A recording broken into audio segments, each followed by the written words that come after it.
আজকে রান্না দেখেই বুঝতে পারছেন রান্নাটা কত বেশি সুস্বাদু হয়েছে। হ্যাঁ, অনেক বেশি সুস্বাদু হয়েছিল।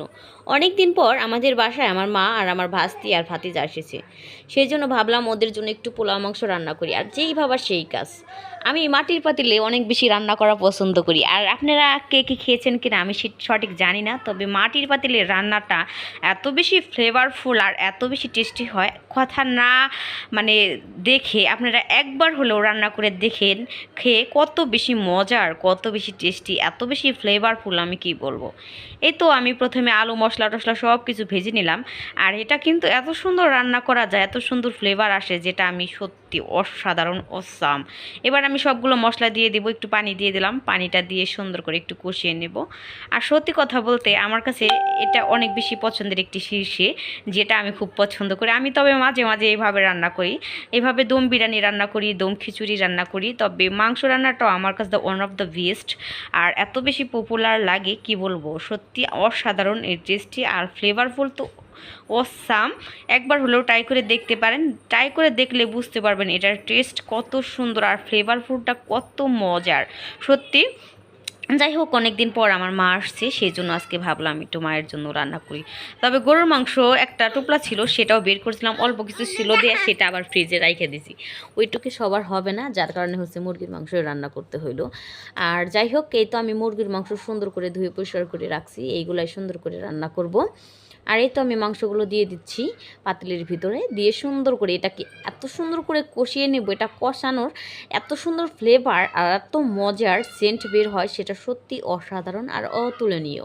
এটা খেলেই বোঝা যায় যে এত মজা। সত্যি মাটির পাতিলে রান্না, আগের দিনের মানুষেরা কিন্তু এইভাবে মাটির পাতিলে রান্না করে খেত। আমার মাও অনেক রান্না করতো একটা সময়, আমার মা মাঝে মাঝে গল্প করতো এইভাবে সে রান্না করতো।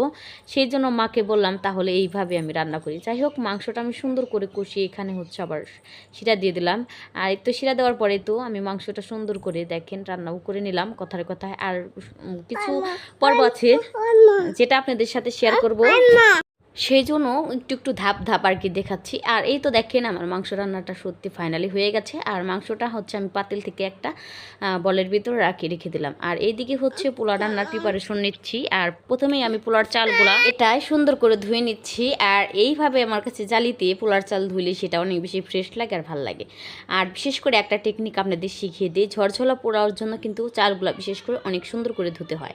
এটা কিন্তু ধোয়ার জন্য একটা সুন্দর একটা ফ্লেভার। আর এই তো আর এখানে হচ্ছে আমি সুন্দর করে চালগুলো কষিয়ে নিচ্ছি। আর এই চালগুলো যতটা কষানো হবে, ভাজা ভাজা হবে, পোলাওটা ততটা বেশি ঝরঝর হবে।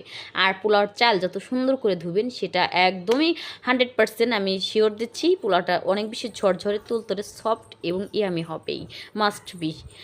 আর এই তো দেখেন আমি পোলাওটা সুন্দর করে রান্না করে নিচ্ছি। আর এইভাবে দেখেন পোলাও রান্না করলে সত্যি অনেক সুন্দর ফ্লেভার আসে। আর এই তো দেখেন আমার পোলাও রান্নাটা প্রায়ই কমপ্লিট হয়ে এসেছে।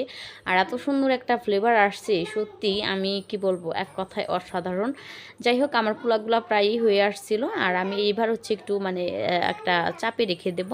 আর এই তো দেখেন আমার চাপে রেখে দেওয়ার পর আমার পোলাওগুলো সুন্দর মতো কত সুন্দর সফট আর ইয়ামি ঝরঝরে হয়েছে।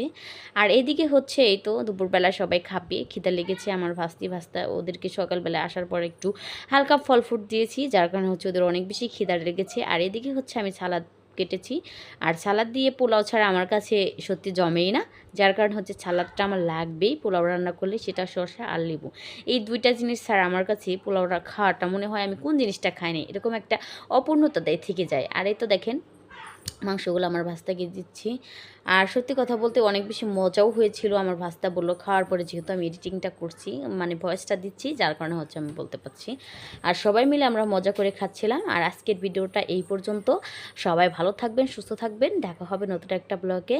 আর সবাই আমার পেজটা একটু সুন্দর করে ফলো দিবেন। সবাই ভালো থাকবেন, সুস্থ থাকবেন, আল্লাহ হাফেজ।